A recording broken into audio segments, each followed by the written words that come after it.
हाँ, तो स्टार्ट करते हैं रिलेशंस एंड फंक्शंस। जैसे मैंने बताया कि बहुत ही इंपॉर्टेंट चैप्टर है ये चैप्टर। 11th के बहुत सारे चैप्टर्स में इसका यूज आएगा और 12th के भी बहुत सारे चैप्टर्स में इसका यूज आएगा, रिलेशंस एंड फंक्शंस। अगेन जो हमने सीक्वेंस एकदम सही है, जो सेट पढ़ा उसका भी यहाँ पर यूज आएगा। तो ऐसा भी नहीं कि हम डायरेक्टली सेकंड स्टार्ट कर देते, क्योंकि सेट और सबसेट और वो सब तो फर्स्ट में आया है, तो वो पढ़ना भी ज़रूरी ही था। ओके, तो सीक्वेंस सही है, हमने सेट कंप्लीट किया, मिसलेनियस एक्सरसाइज के साथ सब कंप्लीट किया, तुम्हें सॉल्व एग्जाम्पल करने हैं एंड हमारा टेस्ट भी है नेक्स्ट वीक। ओके, और फिर वो फिजिक्स केमिस्ट्री के भी फर्स्ट चैप्टर प्रिपेयर कर लो। ऐसा नहीं है कि उसका टेस्ट अभी शेड्यूल नहीं किया है तो बाद में पढ़ेंगे, अभी ही पढ़ लो। ओके, चलो तो स्टार्ट करते हैं relations and functions. Okay, Berthelot क्या बोल रहे हैं, पढ़ लेते हैं एक बार। Mathematics is the indispensable instrument of all physical research. मतलब जितना भी फिजिकल रिसर्च है, फिजिक्स इंक्लूड है, और फिजिकल रिसर्च जो है जितना भी, उसमें तुम मैथ्स को साइड पर या मैथ्स को निकाल नहीं सकते। वो तो हम देख ही रहे हैं, फिजिक्स सब्जेक्ट भी पढ़ रहे हैं तो उसमें से हम मैथ्स को नहीं निकाल सकते। ओके, इवन केमिस्ट्री में भी आता है बट फिजिक्स में ज्यादा आता है, तो उन्होंने ये बताया था। ओके, इंडिस्पेंसेबल मतलब कि उसको निकाल नहीं सकते, हम उसको इग्नोर नहीं कर सकते, किसको, मैथमेटिक्स को। अब यहाँ पर हम पढ़ रहे वाले हैं रिलेशंस एंड फंक्शंस, जो फर्स्ट एक्सरसाइज जो हमारी है उसके लिए जो भी नेसेसरी है वो हम अभी पढ़ने वाले हैं। ओके, सो सबसे पहले हम स्टार्ट करते हैं इंट्रोडक्शन में वही सब चीजें हैं। ओके, मैं अपनी तरफ से ही इंट्रोडक्शन दे देता हूँ कि रिलेशन एंड फंक्शंस, पहला वर्ड है रिलेशन और दूसरा है फंक्शंस। सो एक्सरसाइज भी वैसे ही सेट है, पहले हम रिलेशंस के बारे में पढ़ेंगे और फिर फंक्शंस के बारे में। सो क्या है रिलेशन? सबसे पहले तो रिलेशन, जैसे हम डे टू डे लाइफ में बात करें तो रिलेशन होने के लिए पर्टिकुलरली मिनिमम मैक्सिमम नहीं, मिनिमम 2 लोग चाहिए। रिलेशन हम जो डे टू डे लाइफ करें कि भाई हमारा तुम्हारा रिलेशनशिप है, तो मतलब क्या, टीचर एंड स्टूडेंट। ओके, माँ बाप का रिलेशन है, हस्बैंड वाइफ, मदर फादर, हमारा मदर फादर के साथ। ओके, मतलब कि 2 चाहिए। ओके, एक से होगा नहीं, मतलब ऐसा नहीं बोल सकता मेरा मेरे साथ रिलेशन, ओके मेरा मेरे साथ रिलेशन अच्छा है, ऐसा बोल सकते हैं, but in for that sentence you have to be, that is another line. Spiritual aspect में वो होता है कि मेरा मुझसे मतलब जो मेरा बोल रहा है वो अलग और ये जो बॉडी बोल रही है वो अलग, अभी हम उसमें नहीं जा रहे हैं, ठीक है। सो रिलेशन एंड फंक्शन, सबसे पहला पॉइंट है हमारा Cartesian products of sets. Okay, तो जो सेट्स है उसके कार्टेशियन प्रोडक्ट की हमें बात करने वाली है। सेट्स जो है उसके कार्टेशियन प्रोडक्ट की हमें बात करनी है। सो हम सबसे पहले तो सेट समझते हैं, कार्टेशियन प्रोडक्ट समझना है, उससे पहले हम सेट समझ लेते हैं। अच्छा, हम वाइट ही रखते हैं बोर्ड।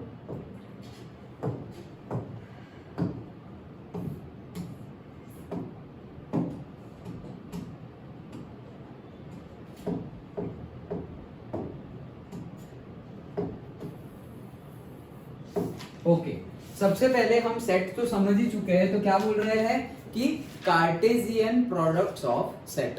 तो जैसे कि मैं दिखा रहा हूं कि सपोज ये है मेरा सेट ए और ये है मेरा सेट बी।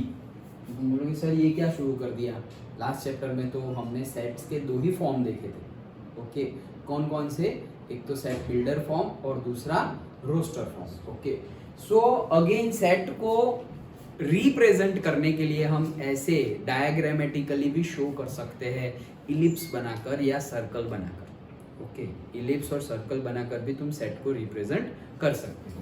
तो जैसे कि मैं बोल दूं कि मेरा सेट ए है से 1 2 3 और सेट बी है मेरा से 4 5 6। डन। ओके, तो मैं लिख लेता हूं यहाँ पर सेट 1 सेट 2, मतलब सेट 1 में एलिमेंट्स कौन से हैं 1 2 और 3, और सेट बी में कौन से एलिमेंट्स है 4 5 एंड 6। डन, जो है वही लिखा है। अच्छा, अब ए और बी में, ए और बी के फैमिली है, 2 फैमिली ऐसा समझो, तो कितने रिलेशंस पॉसिबल हैं? तो सपोज A1 का 4 के साथ रिलेशन पॉसिबल है, 1 का 5 के साथ भी रिलेशन पॉसिबल है, और 1 का 6 के साथ भी रिलेशन पॉसिबल है, राइट? Okay, simple. देखो ध्यान देना अच्छे से, इजी चैप्टर ही है। देन 2 का भी 4 के साथ रिलेशन पॉसिबल है, 2 का 5 के साथ भी पॉसिबल है, और 2 का 6 के साथ भी पॉसिबल है। और वैसे ही 3 का भी 4 के साथ रिलेशन पॉसिबल है, 3 का 5 के साथ भी पॉसिबल है, और 3 का 6 के साथ भी रिलेशन पॉसिबल है। तो टोटल पॉसिबल रिलेशंस का मैं सेट बना रहा हूं। क्या बना रहा हूं? ये सेट बना दिया। टोटल पॉसिबल रिलेशंस का मैं सेट बना रहा हूं, मतलब सेट ए के एलिमेंट का सेट बी के एलिमेंट से जितने टोटल पॉसिबल रिलेशन हो सकते हैं उसका मैं सेट बना रहा हूं। क्या कर रहा हूं? फिर से बोल रहा हूं। सेट ए के सारे एलिमेंट का सेट बी के सारे एलिमेंट से जितने भी पॉसिबल रिलेशंस हो सकते हैं उसका मैं सेट बना रहा हूं। डन? ओके। तो मैं कैसे बनाऊंगा? 1 का 4 के साथ है तो मैं लिख दूंगा से 1, 4, दूसरा एलिमेंट से 1, 5, चलो, देन 1, 6, देन 2, 1, 2,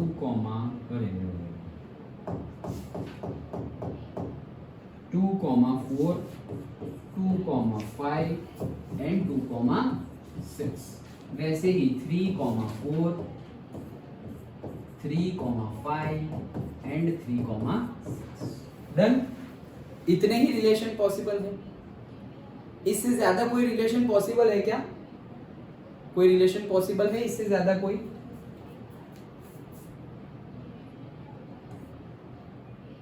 इससे ज्यादा कोई रिलेशन पॉसिबल नहीं है, राइट? एक ही मिनट। हाँ,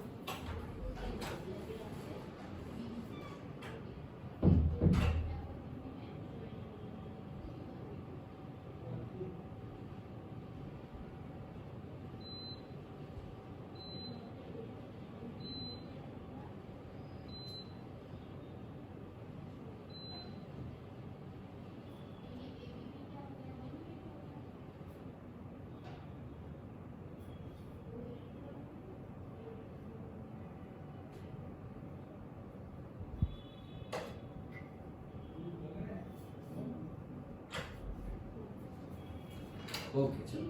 सो इतने ही पॉसिबल रिलेशंस हैं सेट ए के सेट बी के साथ, और तो कोई रिलेशन पॉसिबल नहीं है, राइट? सो ये जो मैंने किया, ये जो पूरे रिलेशन जितने भी पॉसिबल है उसका जो मैंने सेट बनाया हुआ है, यही सेट को हम बोलते हैं कार्टेशियन प्रोडक्ट्स ऑफ सेट। यही सेट को हम क्या बोलते हैं? Cartesian product of set. उसको डिनोट कैसे करते हैं? उसको डिनोट करते हैं, सपोज मेरा सेट ए है एंड सेट बी है, तो कार्टेशियन प्रोडक्ट मतलब cross A cross B. Done? तो ये मैंने किया ए क्रॉस बी, और ये जो ए क्रॉस बी लिखा है इसी को बोलते हैं Cartesian product of set. Done? कई टीचर्स पहले ये बता देते हैं फिर बोलते हैं कि इसको ए क्रॉस बी बोल रहे हैं, बट हमने पहले ए क्रॉस बी किया और फिर मैंने बताया कि ये जो किया ना वो ए क्रॉस बी था। डन? ओके। तो सीक्वेंस में कि भाई मेरे पास सेट ए है, सेट बी है, ए, और फिर बोलेंगे कि इसको रिलेशन बोलते हैं। पर सबके अपने अपने ट्रिक्स होती है, हम दूसरे टीचर्स की बात नहीं कर रहे, बट समझो हम पढ़ रहे हैं रिलेशंस, मीनिंग समझो। ओके, डेप्थ में जाओ। हम पढ़ रहे हैं रिलेशंस एंड फंक्शन। तो सबसे पहले तो कितने रिलेशन पॉसिबल है वो सारे लिख दिए, उसका हमने सेट बनाया। अब ये जो सेट बनाया है उसी को बोलते हैं कार्टेशियन प्रोडक्ट्स ऑफ सेट। मतलब कार्टेशियन प्रोडक्ट मतलब मल्टीप्लाई और किसका? सेट का। डन? तो कार्टेशियन प्रोडक्ट ऑफ सेट बनाना आ जाएगा तुम्हें, सिंपल है। ओके, सारे एलिमेंट का सारे एलिमेंट के साथ, मतलब सेट ए के सारे एलिमेंट का सेट बी के सारे एलिमेंट से रिलेशन बनाना है। डन? Okay okay. डेफिनेशन देखते हैं। Given two non empty sets P and Q, मतलब भाई नॉन एम्प्टी सेट्स नहीं होना चाहिए, नहीं तो रिलेशन बनाने के लिए हमने बोला ना कि भाई कोई होना तो चाहिए साथ में, एम्प्टी सेट है तो ये अकेला बंदा क्या करेगा? ओके, रिलेशन होने के लिए एक नहीं मिनिमम 2 चाहिए. So non empty set, the Cartesian product P cross Q is the set of all ordered pairs of element from P and Q. Okay तो ये डेफिनेशन है और उसी को सेट बिल्डर फॉर्म में लिखा हुआ है P cross Q is equals to PQ such that P belongs to P and Q belongs to Q. मतलब ये सारे ही एलिमेंट्स को मैं क्या बोल रहा हूँ? Small pq, small pq, small pq such that small p belongs to capital P. मतलब क्या होता है उसका कि ये जो हर एलिमेंट का जो फर्स्ट नंबर है वो फर्स्ट नंबर सेट A से आ रहा है और जो सेकंड नंबर है एलिमेंट में वो कहां से आ रहा है? सेट B में से आ रहा है. और इसको हमने बोला गया है ऑर्डर्ड पेयर. सबसे पहले ये जो हमने एलिमेंट्स निकाले हैं वो सारे किस में है? पेयर्स में है. देखो 2 2 2 2 सब 2 2 ही है. रिलेशन तो 2 के बीच में ही बनेगा तो क्या है? ये पेयर में है. और ऑर्डर्ड पेयर किसे बोलते हैं? ऑर्डर्ड पेयर मतलब क्या कि 1 A को बिलोंग कर रहा है. मतलब हम बोल सकते हैं 1 बिलोंग्स टू A एंड से 4 बिलोंग्स टू B. इसको तुम ऐसा नहीं लिख सकते 4,1. ऑर्डर मैटर करता है. ऑर्डर मैटर करता है. क्यों? क्योंकि 4 A को बिलोंग नहीं कर रहा है और 1 B को बिलोंग नहीं कर रहा है. तो हम यहाँ पर 1,4 ही लिख सकते हैं, 4,1 नहीं लिख सकते. अंडरस्टूड? पक्का समझ में आ गया? तो क्या क्या देखा हमने? पहले तो कार्टेशियन प्रोडक्ट देखा और अभी हमने ऑर्डर्ड पेयर की भी बात की. डन. अब अगर हमने कार्टेशियन प्रोडक्ट निकाला सो कार्टेशियन प्रोडक्ट जो है हमारा, मतलब जो सेट है उसमें कितने एलिमेंट्स होंगे? उसमें कितने एलिमेंट्स होंगे? तो अगर मैं बोलूं कि number of elements in Cartesian product of two set से number of elements in A into number of elements, मतलब के number of elements in Cartesian product of two sets कितने होंगे?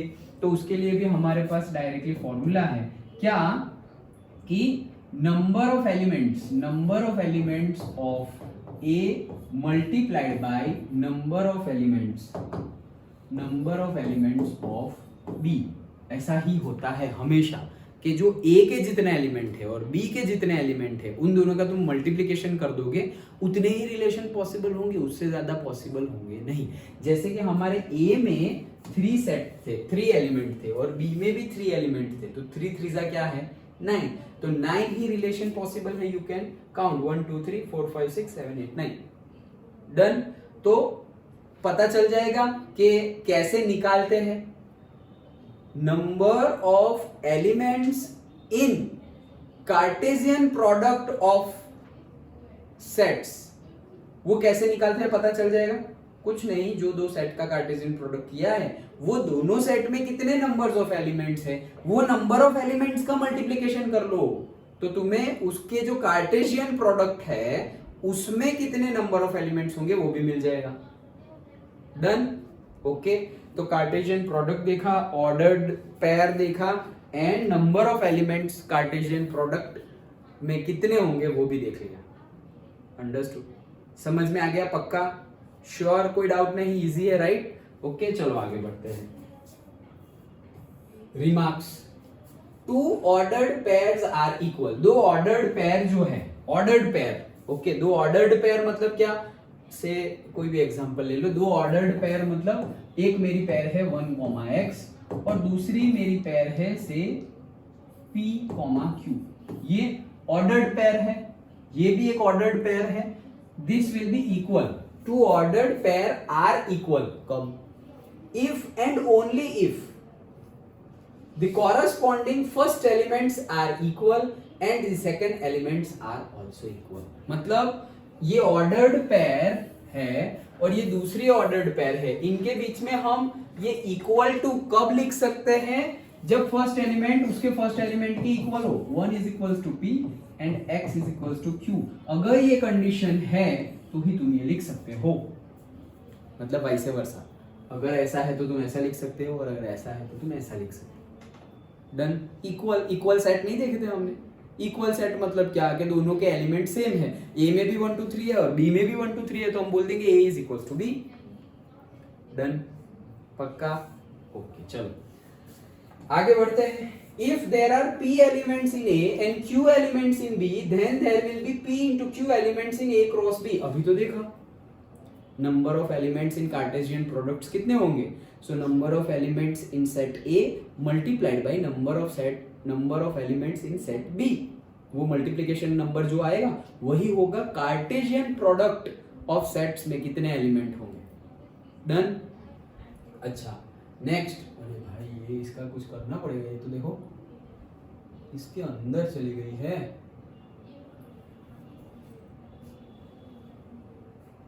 पैनल के अंदर ग्लास में चली गई है।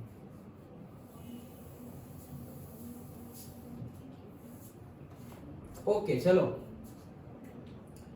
हाँ, if A and B are non empty set, non empty set है, भरे हुए हैं, ओके, ईदर ए और बी इज इनफाइनाइट सेट। अच्छा, ये एक हमारी प्रॉपर्टी है क्या, कि हमारे पास ए क्रॉस बी है, मतलब दोनों क्या है, नॉन एम्प्टी सेट है। और नॉन एम्प्टी सेट भी नहीं है, मान लो दो सेट है, दो में से एक सेट क्या है 5, दो में से सपोज ये बी है मेरा, वो क्या है 5 मतलब उसमें कुछ नहीं है, खाली एम्प्टी सेट है। तो इनका अगर कार्टेशियन प्रोडक्ट लोगे तो वो क्या आ जाएगा 5। इसको तुम ऐसे याद रख सकते हो, एम्प्टी सेट है मतलब उसमें कितने एलिमेंट है 0, 0 की किसी के भी साथ मल्टीप्लिकेशन करेंगे आंसर क्या आएगा 0, तो 5। ओके, दूसरी एक प्रॉपर्टी है क्या, कि अगर तुम्हारे दो सेट है उसका तुम कार्टेशियन प्रोडक्ट ले रहे हो, उन दोनों में से एक भी सेट अगर इनफाइनाइट सेट है तो ए क्रॉस बी भी क्या होगा, इनफाइनाइट सेट होगा।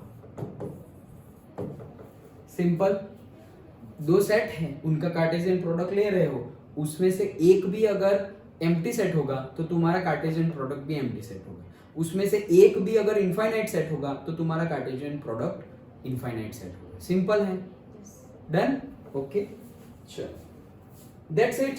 नहीं है, कुछ और एक है। अच्छा, सो आर कॉल्ड ऑर्डर्ड ट्रिपलेट। हमने ऑर्डर्ड तो देख लिया है, हमने ऑर्डर्ड पेयर तो देख लिया है, अब एक और चीज देखनी है, ऑर्डर्ड ट्रिपलेट। ऑर्डर्ड ट्रिपलेट जैसे कि मेरा ए है 1 2 3 और मुझे ढूंढना है क्या, ए क्रॉस ए क्रॉस ए, ये ढूंढना है मुझे। दो सेट की बात की थी, अभी कितने आ गए 3, लेकिन मैंने तो एक ही को 3 बार लिखा है, तीनों अलग भी हो सकते हैं, सेम भी हो सकते हैं, व्हाटएवर। ओके, अब मैंने पहले ही बताया रिलेशन किन के बीच में होता है, दो के बीच में, 3 लोगों के बीच में कोई रिलेशन नहीं होता।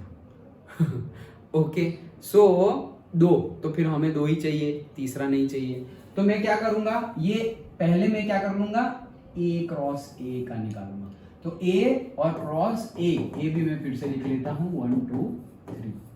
तो ये पहले करूं तो ए क्रॉस ए का आंसर क्या आएगा, ए क्रॉस ए का आंसर आएगा 1 के साथ 1, 1 के साथ 2, 1 के साथ 3, देन 2 के साथ 1, 2 के साथ 2, 2 के साथ 3, देन 3 के साथ 1, 3 के साथ 2 एंड 3 के साथ 3। डन। ये मैंने क्या किया है, ए क्रॉस ए किया है, और देखो ए 3 है, ए 3 है, 3 क्रॉस 3 9, तो number of elements A cross ए में 9 होने चाहिए, 9 है। डन। लेकिन अब मुझे क्या करना है, ए क्रॉस ए का ए से वापस करना है, तो ए क्रॉस ए वो करते हैं। तो ए क्रॉस ए तो मेरा है ही, ये रहा सेट, उसका मैं ए से कर रहा हूं। ओके, डन, समझ में आया। तो कितना होगा से देखो, सबसे पहले तो इसके फर्स्ट एलिमेंट का उसके फर्स्ट एलिमेंट के साथ, तो 1 1 एंड 1, फिर इसके फर्स्ट का उसके 2 के साथ, तो 1 1 एंड 2, देन 1 1 एंड 2। डन। इसके फर्स्ट एलिमेंट, ये मेरा फर्स्ट एलिमेंट है, उसका उसके फर्स्ट एलिमेंट के साथ, तो 1 1 1 1 1 2 1 1 3, तीनों के साथ हो गया। अब इसके सेकंड का उसके साथ, तो देखो कितना बढ़ गया है ये, समझो यहां टोटल एलिमेंट्स कितने थे 9, 1 2 3 4 5 6 7 8 9, वहां टोटल एलिमेंट्स कितने हैं 3, तो ए क्रॉस ए में कितने एलिमेंट होंगे? 27। सिंपल। तो अभी हम 27 तो नहीं लिखेंगे बहुत टाइम चला जाएगा। लेकिन जैसे कि ये फर्स्ट एलिमेंट का तीनों के साथ रिलेशन बना, वैसे ही सेकंड एलिमेंट जो है उसका भी 1, 2, 1, 1, 2, 1, 2, 3 सबके साथ रिलेशन बनेगा। डन। तो टोटल कितने हो जाएंगे? 27। अंडरस्टूड? पक्का समझ में आ गया? श्योर? तो यही होता है ऑर्डर्ड पैर ट्रिपलेट्स। पहले ड्यूप्लेट्स था, मतलब 2 ही मेंबर आते थे ना, 1 और 2। यहाँ पे 3 मेंबर आ गए। एलिमेंट 1 है लेकिन उसके अंदर कितने मेंबर है? 3। ओके।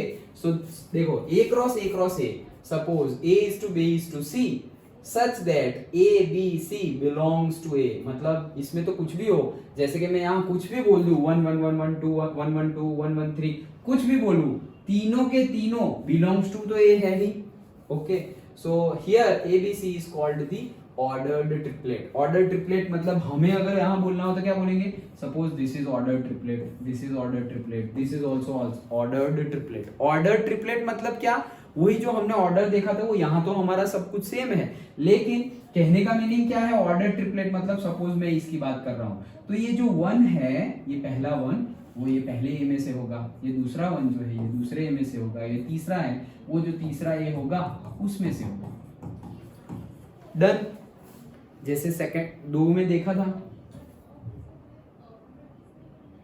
जैसे 2 में देखा था कि जो पहला है वो ए में होगा और जो दूसरा है वो बी में होगा, जो पहला है वो ए में होगा, जो दूसरा है वो बी में होगा, वैसे ही यहां पर। डन। तो ordered pair and ordered triplet समझ में आ गया? पक्का? क्या क्या देखा हमने? रिलेशंस देखे, कार्टेशियन प्रोडक्ट देखा, number of elements in Cartesian product of sets वो कितने होंगे वो भी देखा। इक्वल सेट के बारे में भी बात की, मतलब कि अगर 2 सेट इक्वल है वैसा हमने देखा। प्रॉपर्टीज की भी बात कर ली। अंडरस्टूड? ओके। अब न्यूमेरिकल सॉल्व करते हैं। सो रुक जाओ, कोई कंसेप्ट छूट ना जाए, अदरवाइज हम न्यूमेरिकल सॉल्व करते हैं, दैट्स इट। तो तुम्हें और अच्छे से समझ में आ जाएगा। यही था हमारा पूरा कंसेप्ट हमारी फर्स्ट एक्सरसाइज से पहले। अंडरस्टूड? फर्स्ट एक्सरसाइज सॉल्व करने से पहले जो कंसेप्ट समझने होते हैं वो हमने समझ लिए हैं। इतना समझ में आ गया? पक्का? शुरू करें एक्सरसाइज?